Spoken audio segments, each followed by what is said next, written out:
Good evening. Chinese belligerence has touched a new high. The almost 4-week-long conflict in Doklam has intensified, with China threatening to open another front in Kashmir. As India, Japan and the US engage in a major naval exercise in the Bay of Bengal, Beijing is trying to bully India into submission by doing everything short of declaring war. On Gravitas tonight, we ask, what triggered this new aggression? Is it in preparation for the October Congress in Beijing? An attempt to project President Xi Jinping as a strong leader domestically? Is the saber rattling more for his domestic audience, more for domestic consumption in China than for India? And how seriously should New Delhi take this posturing? All that and more ahead on the show. I'm Palki Sharma Upadhyay. The top headlines this Monday.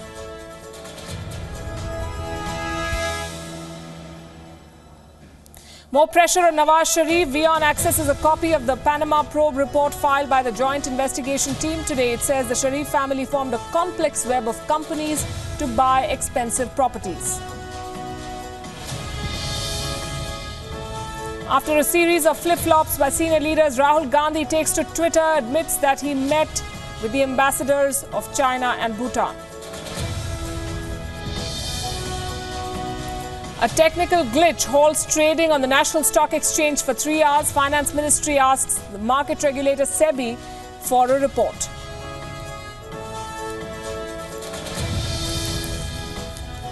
The suspense continues on who will be Team India's next coach. Cricket Advisory Committee defers the announcement, says it will consult with Captain Virat Kohli.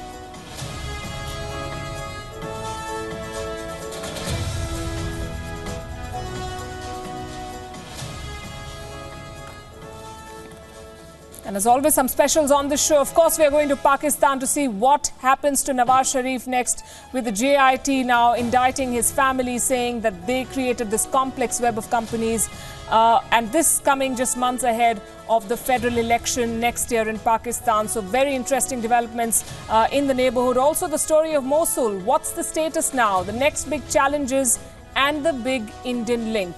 But first to a story that has been developing for almost 4 weeks now, nearly a month into the standoff on the Doklam plateau in Bhutan, and the tough talk from Beijing that continues. 我们要求印方立即将边防部队撤回到中印边界印方一侧，这是双方开展任何有实质意义的接触和对话的前提和基础。双方的外交渠道确实畅通的，但是我们希望印方能够切实的 拿出实际行动，做出实际努力。 For the record, this is India's longest standoff with the Chinese since the face-off near Daulat Begoldi in Ladakh in April 2013. That went on for nearly 3 weeks and involved a platoon of Chinese troops who entered Indian territory and set up camp. The face-off ended after both sides, after talks, agreed to pull out. The question is, could the same happen this time around? It all depends on what the stakes are. And for President Xi Jinping, the stakes are very high. In October, the National People's Congress opens, and the president will be looking to move close associates into key positions. One of them is the current hardline chief of Xinjiang province, Chen Quango. Usually, the Congress confirms the president's choice, but the buzz from Beijing this time hints at opposition from various quarters, including a former president. Therefore, Xi Jinping cannot afford to look weak, nor can he afford to lose face, which is why China watchers in India believe the standoff will end only after the National People's Congress is over. The standoff may also be a means for China to test India's commitment to Bhutan. The road building was taking place in the Doklam plateau, which is disputed, and India intervened in defense of Bhutan, its ally. Also, any further progress of this road would endanger India's own Siliguri corridor, a narrow neck of highway connecting Bengal with the northeast.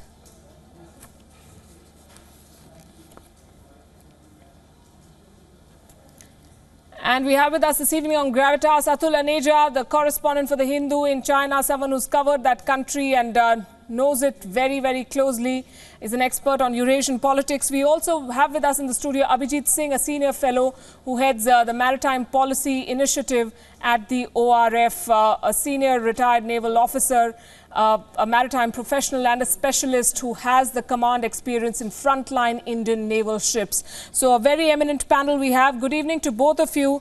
Atul, let me come to you first. Is this more about President Xi's domestic constituency than about India?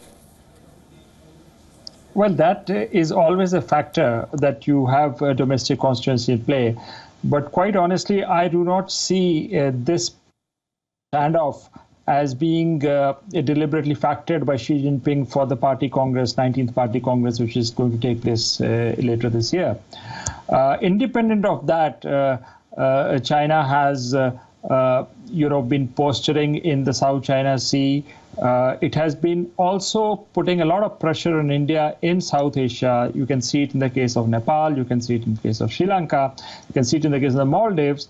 And now you see that coming in the case of Bhutan. So I see that independent of the domestic, because I do not see Xi Jinping as that vulnerable as it is. Already he's had the Belt and Road Initiative, which although India boycotted it, but in his terms, there were most of the, there were about 60 to 70 countries at least which participated. So that was a big success as far as he's concerned. And now you have the BRICS summit coming up in Xiamen. So I don't see him particularly vulnerable. Of course, there are internal factions. You've got the hard Maoists there, and you have Xi Jinping. Plus, the economy is playing into the selection of the 25-member standing committee of the Politburo. But when you try and link this incident, I think that's a bit of a stretch of being critical in any case for Xi Jinping and the coming party congress. Right. The Chinese state media, of course, has projected this aggression as a show of strength by a leader. How do you see this? Do you believe that this is, again, the same question for Xi Jinping's domestic constituency or for India, or both? Well, the aggression from the Chinese side is to be expected. In a standoff like this, the Chinese do tend to get... Something should have triggered it, right? Yeah. I can say that what's happened in Sikkim is definitely has had some kind of bearing on what we are seeing happen at sea. The Malabar exercises have started, and from the Chinese side we are clearly seeing that the media is playing this up a little bit to say that there is some posturing that is happening. I'm sorry to interrupt, but this Malabar exercise has been going on for more than 2 decades, and this was planned well before the Sikkim standoff began. So something must have triggered what happened in Sikkim, and we saw a handshake in Hamburg, but at the same time the ratcheting up of rhetoric continues. Correct, that's right. You see, at sea there are 3 factors to my mind that may have had a role to play. One is that this is by far one of the largest conglomeration of maritime assets in recent times. This time there are close to about 20 ships that are taking part.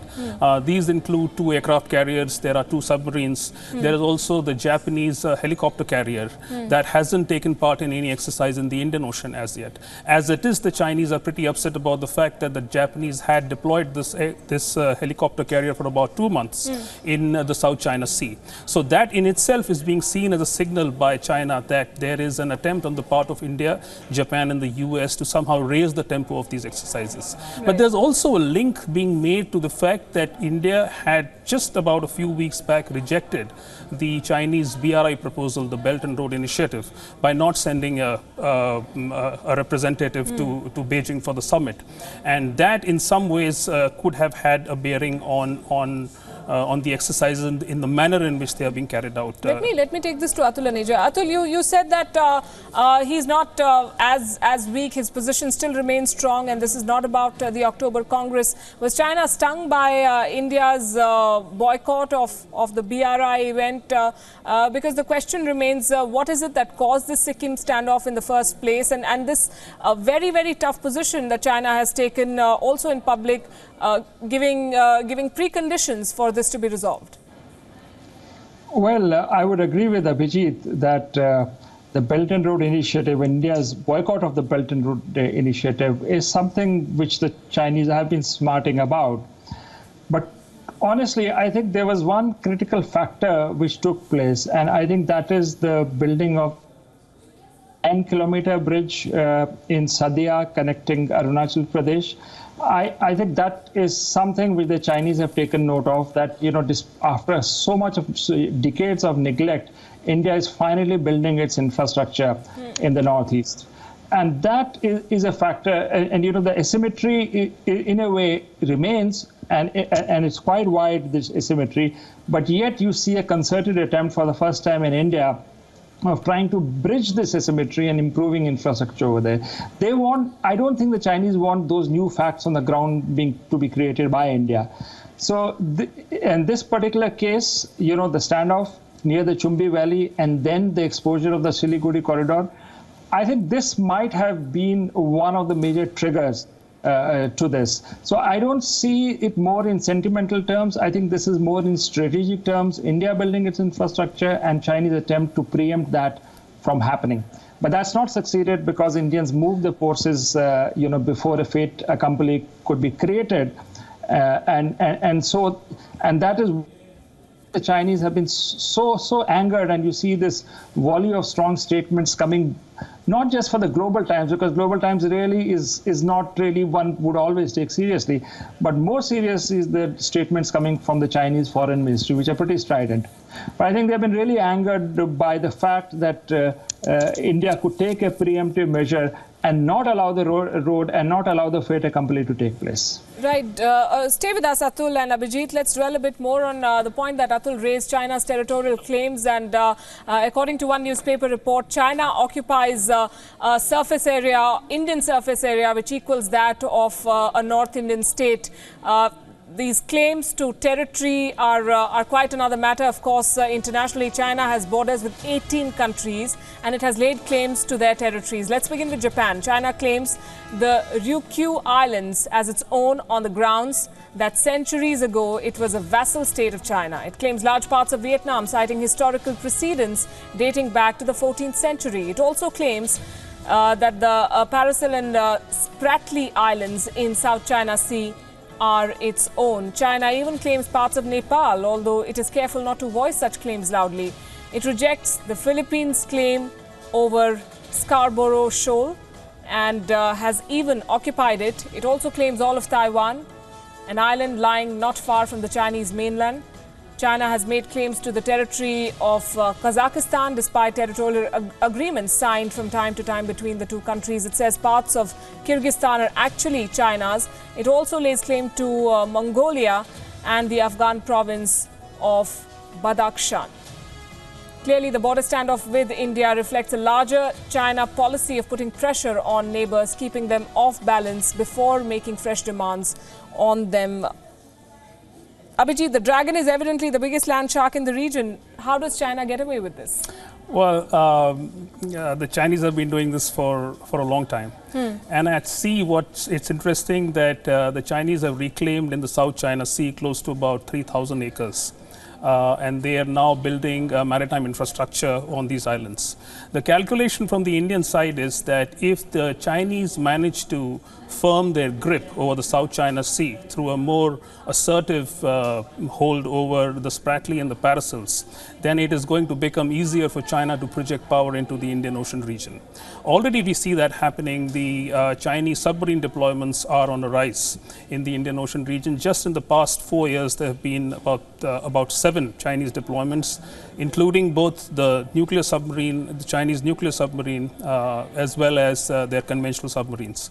That apart, even the Chinese anti-piracy patrols are growing in the Indian Ocean region. The important thing here is that China does all of this in a way that makes these deployments to the Indian Ocean region seem credible and legitimate. It happens under the banner of the anti-piracy. It happens in the high seas, so there's nothing that the Indians can do to actually oppose these deployments. But it is very clear that the Chinese definitely have a strategy to firm their grip in the region, to project greater influence in geopolitical power, both within the South China Sea as well as in the Indian Ocean. Right. Atul, Does China believe that it can brazen it out with India like it does with its smaller neighbors? Where does this newfound aggression really stem from? Well, it is going to test India as a regional power. And I think they are already doing that, whether it is in Nepal, whether it's... So at the same time, I think there's also testing the waters in a way and trying to gauge what India's reaction is going to be to this. So we are in that phase of testing out, the Chinese trying to see how far we go from there. So India's response to what China does is very, very critical at this point in time. And you also see the competition between the two in India's geocultural space, when it comes to ASEAN countries, when it comes to Cambodia, etc., the BIMSTEC area, Myanmar. So, whereas India has its own geocultural and geostrategic space, or should have it, and the Chinese there is an overlap here coming from the Chinese, and the Chinese are going to are testing us out and are likely to do so in the future. Right. A high-profile naval exercise in the Bay of Bengal, as we've been saying, featuring the Indian, Japanese and US navies, is on. India's top-of-the-line ships, including the aircraft carrier Vikramaditya, landing platform dock Jalashva, besides the usual complement of frigates and submarines. Joining them was the US aircraft carrier Nimitz, the Japanese helicopter carrier Izumo and other vessels, a potent symbol of what the Malabar exercise is intended to achieve: interoperability and building confidence with each other's doctrines and operational concepts. The thrust of exercises at sea this year would be on aircraft carrier operations, air defense, anti-submarine warfare, surface firings, boarding operations, search and rescue, joint maneuvers, exercising of tactical procedures and interaction between special forces. Not far away from the area of the exercise, Chinese ships ranging from submarines to frigates and destroyers have been transiting through with the aim of observing this exercise. China is convinced that the exercise is aimed at its interests, since much of its energy and energy supplies pass through the Indian Ocean. In an effort to preserve its energy security, China has established a base in Gwadar in Pakistan. It also has a base in Sri Lanka and another one in Djibouti. The bases also serve the purpose of encircling India from the sea to add to the pressure it has been building up from land. On Sunday, the Global Times from Beijing carried a report quoting an unnamed scholar as saying that if Pakistan were to request, a third country could dispatch troops to Kashmir the same way India had intervened in Bhutan. Another scholar, Lin Mingwong from Fudan University, warned that China has nothing to do with the situation in Kashmir, but it would be unwise for India to engage in two conflicts at the same time. His statement reflected the multiple pressures that China has sought to bring to bear on India in territorial terms. China shares a border with Pakistan in the Karakoram Mountains. In the event of a hypothetical war with Pakistan, China could send troops down the Karakoram Highway to assist the Pakistanis in Kashmir. China could also make the line of actual control in Aksai Chin in Ladakh active. The border in the Indian states of Himachal Pradesh and Uttarakhand could also become vulnerable to ingress by the Chinese military. The standoff in Bhutan is already happening with its fallout on Sikkim. The Chinese could also make Arunachal Pradesh the focus on armed intervention. Its 7 valleys give them the advantage of entering with force at any time and place of their choosing. So this is how things stand. Let me come to you, Abhijit, with this. Is China raking up Kashmir in response to what's happening in the Bay of Bengal? Well, it could be. It is. It's clear that the Chinese are trying to resort to the old tactics of blaming India for all the escalation that is happening. They think that what's happening in Sikkim is India's fault, really. It is India that is encroaching on Chinese territory. They think that it is a deliberate strategy on the part of the US and India to ramp up the exercises in the Indian Ocean region. It does seem to me, at least, that the Chinese are trying to in some ways posture to the Indians that if they will try and provoke China on the border and in the Indian Ocean region, then the Chinese will respond in kind. And that would mean that if China perceives a greater threat from India, the US and Japan in the Indo-Pacific, then the Chinese will be deploying in greater numbers in the Indian Ocean. So we will definitely need to be careful about that. Atul, how seriously should India take this threat to open a new army front in Kashmir? No, I don't take it seriously at all. In fact, I'm one of the authors, and he was in a South Asia University in Sichuan province. I do not see his writing, with all due respect to him, as being one of the individuals who has been deliberately identified to sound Chinese policy. And Global Times is definitely not the newspaper to do that. I mean, it's a newspaper which is, except for the edits, is used to test out a lot of things. And people say, ultra-nationalist things, but that is not a reflection of the official policy. So regarding the Kashmir, I think they just wanted to keep the momentum on. Because this meeting had taken place between Prime Minister Modi and Xi Jinping, and from whatever pictures we have seen of it, it seemed to be a very cordial meeting, though the Chinese Foreign Ministry today denied that a bilateral meeting had taken place at all. But the fact of the matter is that to me is a very important signal about the way things are going forward. The BRICS summit is going to take place in the early September. Before that, I think all what's happened at the border is most likely going to be sorted out. So as regards the opinions of these two gentlemen you have spoken about, I would not take it very seriously.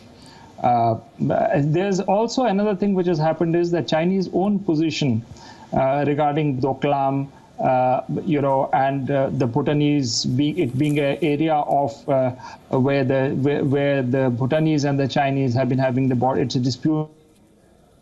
Chinese, and therefore not so cut and dry a narrative that it is a sovereign territory of China which has been encroached by India. So that narrative was sort of getting questioned increasingly in the Indian media, and among the part of the reason why these two articles have come is to deflect any kind of a further discussion on China's own position regarding the sovereignty of the area, which they say was defined by the 1890 treaty. In fact, there were questions being raised whether the 1890 treaty, which they were talking about, did actual demarcation take place of the territory, or only delineation had taken place. Was it also delimited in the sense, was it put on the map? So all these details were questions had been starting to be raised regarding Chinese narrative. So I think this should also partly way to be put in the Indian side on the defensive by raising Kashmir and suitably diverting the agenda which was building up.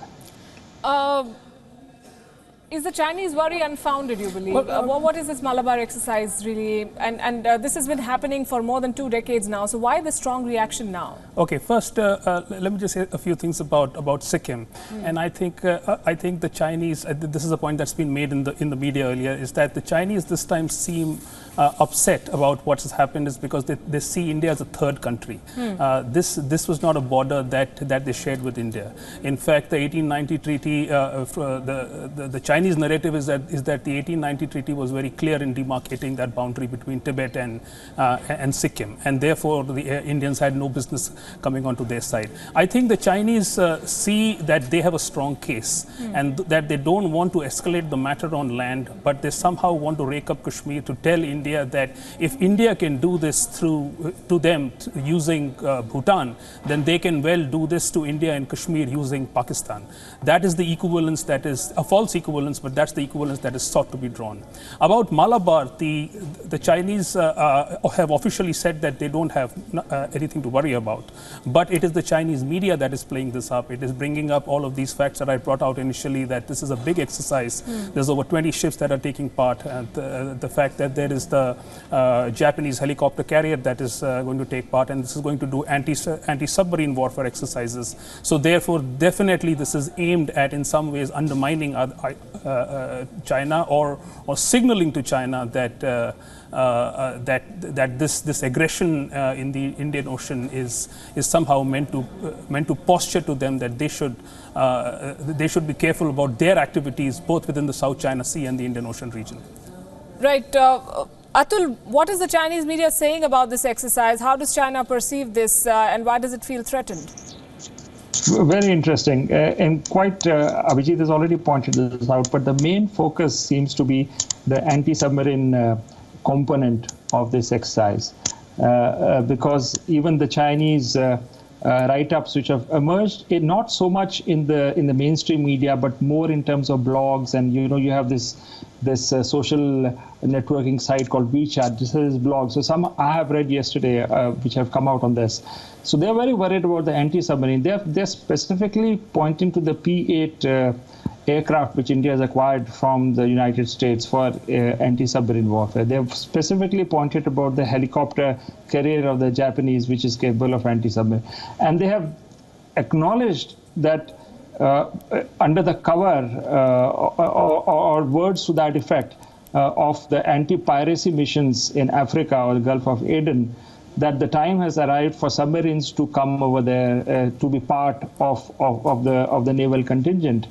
And therefore, that explains. I mean, they have made references to that as well. So their focus seems to be on the anti-submarine warfare. They have also made another observation, and that is that the U.S. component remains almost constant in the previous few exercises, but it's the Indian and the Japanese component which has been enlarged. This is another point which was made by some former naval officer in one of the articles in Chinese, which I had translated yesterday. Right. Atul Aneja and Abhijit Singh, thanks very much. Clearly, China believes it's destined to lead Asia. Can it enforce this leadership by grabbing land? And where will this rhetoric end? The questions we're looking at, Atul believes, should be over by September before the BRICS meeting. We'll have to wait and see. We're going to take a short break at this point. Still ahead on the show, the Nawaz Sharif story. What has the joint investigation team said about the Prime Minister of Pakistan? What does it mean for him in an election year? And how is India looking at these developments? All of that coming up. Don't go away.